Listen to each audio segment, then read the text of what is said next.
Commissioner O'Reilly. Aye. Commissioner Carr. Aye. Commissioner Rosenworcel. I dissent.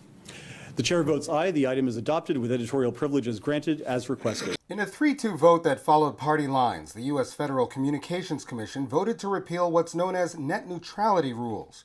The repeal removes restrictions that will now allow for certain sites to have faster access than others. That is, internet service providers will now be allowed to speed up or slow down different companies' data and charge consumers according to the services they access. Yeah! Protesters gathered outside of the FCC building to condemn the decision.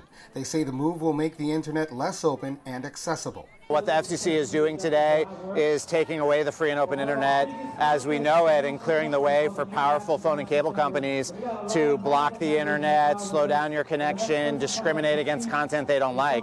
The move has been criticized by members of Congress, technical experts, advocacy groups, and others. Concerns are being raised over deference given to corporate controls over equal access by the public. People will not be able to find information, access things that they need for school. The vulnerable communities, that poor people won't be able to use the internet in the way that they've been able to use it for so many years, and the way that they're used to using it, and the way that many of them rely upon using it. The Commission says it's restoring government oversight to 2015 levels, which decreases regulations to make the internet more economically competitive. The vote for sweeping deregulations would be a major blow to Democrats and consumer advocates who have fought for equal access to the internet despite what the FCC has been readying itself to do. Republicans would be the major victors here, and corporations who are looking to control the way the internet is being accessed in the United States. But advocates and activists here say the fight is not over.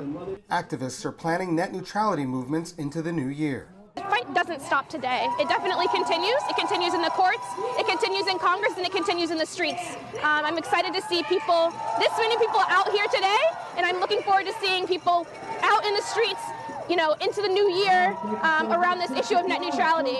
Despite bipartisan interest and a vast number of Americans who support net neutrality, a push to defeat the FCC ruling isn't likely to succeed in a Republican-controlled Congress.